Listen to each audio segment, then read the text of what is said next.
100 বছর আগে কুমিল্লা শহরে 8 শতাধিকের বেশি পুকুর ছিল।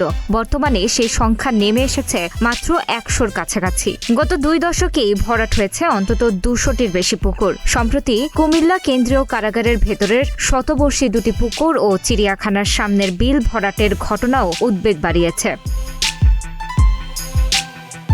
কুমিল্লা নগরী আজ তার ঐতিহ্য হারানোর পথে। শত বছরের পুরনো পুকুর ও দিঘিগুলো একে একে হারিয়ে যাচ্ছে। স্থানীয় বাসিন্দারা বলছেন, প্রাচীন পুকুর ও দিঘিগুলো পুনরুদ্ধার করা গেলে শুধু সৌন্দর্যই বাড়বে, পাশাপাশি পরিবেশের ভারসাম্য রক্ষা, জলাবদ্ধতা নিরসন এবং মশার উপদ্রব কমাতেও গুরুত্বপূর্ণ ভূমিকা রাখবে। বর্তমানে বহু পুকুর কচুরিপানা ও আবর্জনায় ভর্তি। টিএনডি অফিস সংলগ্ন একটি পুকুর প্রায় 1 যুগ ধরে অবহেলায় পড়ে আছে। সেখানে মশার বংশবিস্তার বেড়ে যাওয়ায় আশেপাশের বাসিন্দারা চরম দুর্ভোগে রয়েছেন।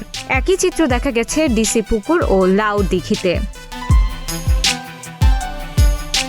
রেড ক্রিসেন্ট সোসাইটি কুমিল্লা ইউনিটের সাধারণ সম্পাদক জামিল আহমেদ খন্দকার, প্রত্যয় উন্নয়ন সংস্থার নির্বাহী পরিচালক মাহমুদ আক্তার এবং কুমিল্লা বাঁচাও মঞ্চ এর দক্ষিণ জেলা কমিটির সাধারণ সম্পাদক আব্দুল হালিম মজুমদার জানান, পুকুর দিঘি ভরাট করে বহুতল ভবন নির্মাণের ফলে নগরের প্রাকৃতিক ভারসাম্য নষ্ট হয়েছে। জরুরি মুহূর্তে পানির উৎস কমে গেছে। আমরা সিটি কর্পোরেশনের পক্ষ থেকে একটি উদ্যোগ নিয়েছি। আমাদের যে পুকুরগুলো বা দিঘিগুলো রয়েছে, যেগুলা মানুষ ব্যবহারের অনুপযোগী হয়ে গিয়েছে, সেগুলোকে ব্যবহারের উপযোগী করা, পরিবেশ বান্ধব করা।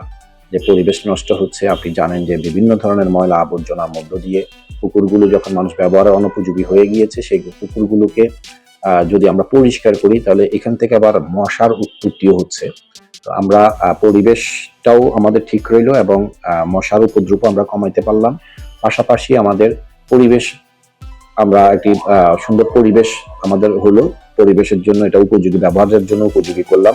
তবে আশার কথা, কুমিল্লার সিটি কর্পোরেশন ইতোমধ্যে কিছু উদ্যোগ নিয়েছে। প্রশাসন ইউসুফ মোল্লা টিপু জানিয়েছেন, প্রাথমিকভাবে ডিসি পুকুর, ফয়জুন্নেসা স্কুল সংলগ্ন পুকুর, লাউ দিঘি, আদালত পুকুর ও তাল পুকুর সহ 5টি জলাধার সংস্কারের কাজ শুরু হয়েছে। পর্যায়ক্রমে অন্যান্য পুকুরও এই কার্যক্রমের আওতায় আনা হবে। এমনকি বেসরকারি মালিকানাধীন এবং আইনি জটিলতায় থাকা পুকুরগুলোকেও সংরক্ষণের পরিকল্পনা রয়েছে তার।